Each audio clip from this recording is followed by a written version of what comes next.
Yeah, that'll work.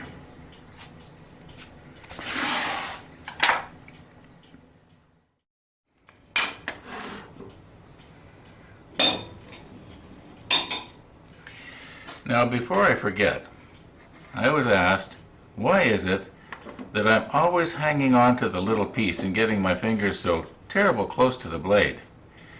Okay, well, you may not have this problem with your table saw, but I've sure got it with mine.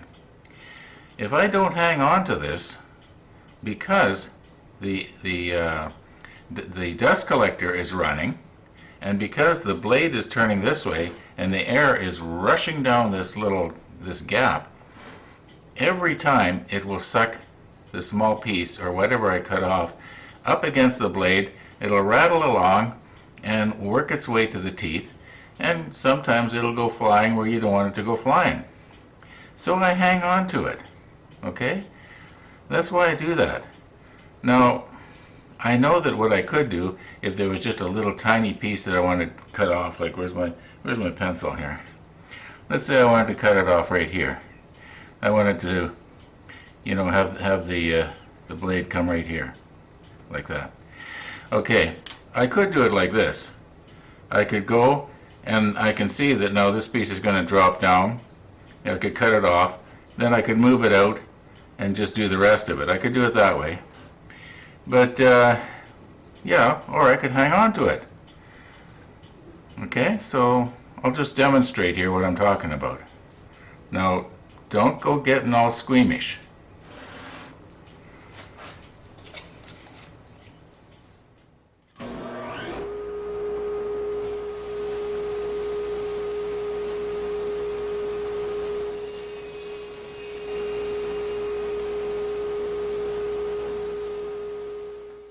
Now that wasn't so bad, now was it? Let's just set it over here on the edge, where we would like to have had it stop. Now mind you, anyway, watch what's going to happen when I turn the dust collector on.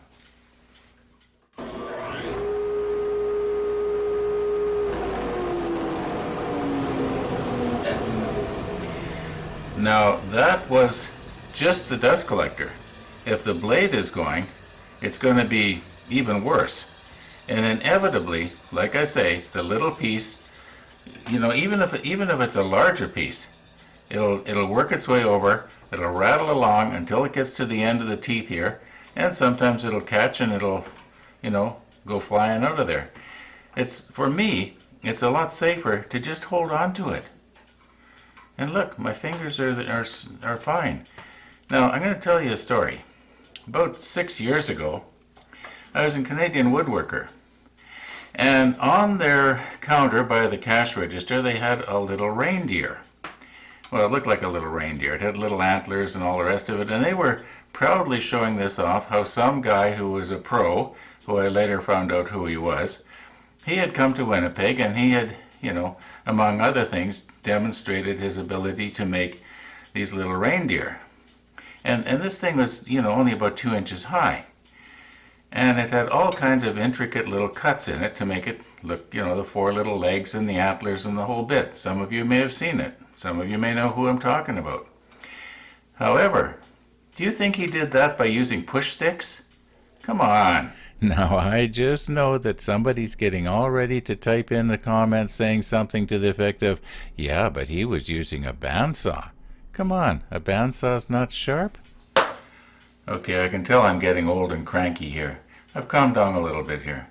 I'm going to put on my face shield, and I'm going to cut off another one. Now, I won't cut one off this small because, you're going to say, well, sure, it's just going to automatically going to want to stay there because it's so short.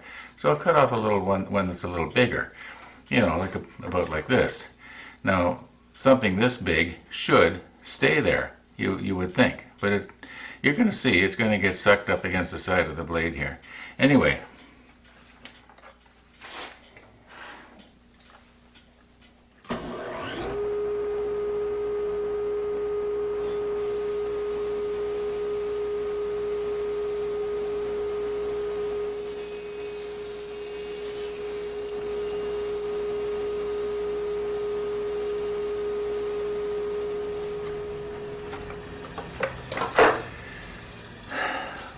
Okay, I admit it, it didn't go flying across the room, but, sometimes they will. Eventually it's going to get caught just wrong. In other words, they don't just stay right there. Not on this saw. Maybe on your saw they do, but on my saw they don't.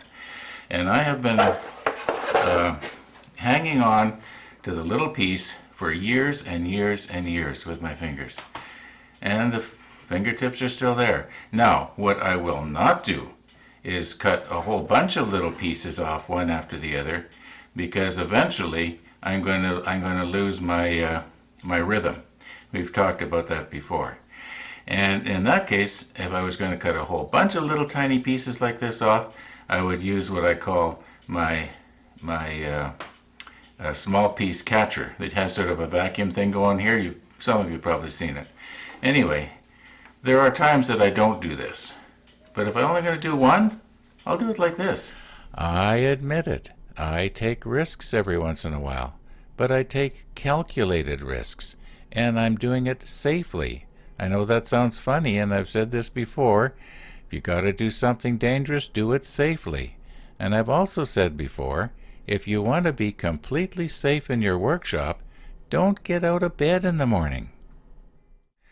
Now this segment in this episode's gotten a lot longer than I thought it was gonna.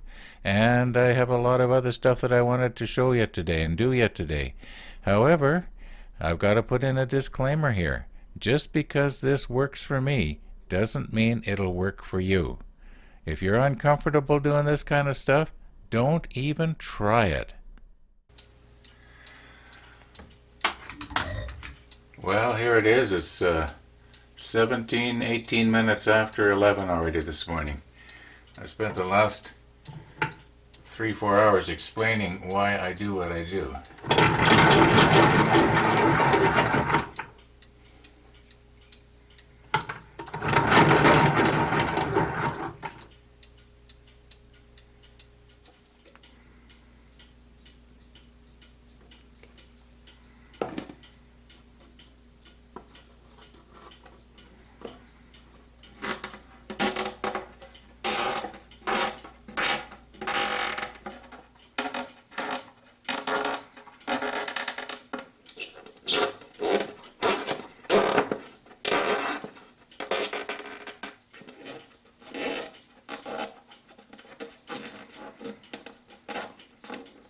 Now, I was going to use the curing agent, but maybe I'll just let that soak in for a while.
Now, you may have already figured out why I put these little stubby legs on here with the sharp little feet.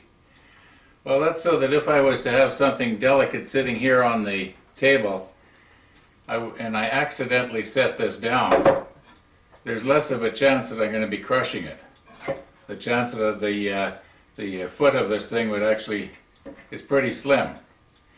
It's a risk I'm willing to take, a calculated risk. Anyway,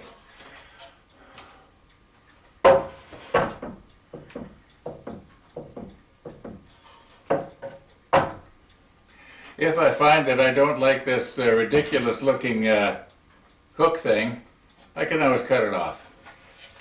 And then, as one of the viewers suggested, I could put a roll of paper towels over the handle.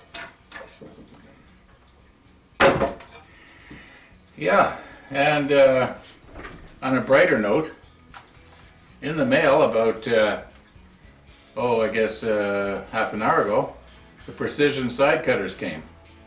We don't have time now to open this up and have a look at them, but we'll do that tomorrow. Put the macro lens on, get in nice and close, and just try and figure out why these are really special. No, I already know. YouTube is loaded with people already having reviewed these, but I'm going to do it anyway, just for the fun of it. Yeah, so I guess that's about it for today. I'm feeling a little bit miffed. The model should have been here by now. It's over 3 weeks. I'm starting to get scared. I'm starting to think something's gone wrong, and the model store is not letting me know. So tomorrow I'm going to give them a call. I suppose I got time to call them today. It's only a little after 2. But I just don't feel like it today. I'm just kind of miffed today. Well, at least the precision side cutters came. Thanks for watching, and we'll see you tomorrow.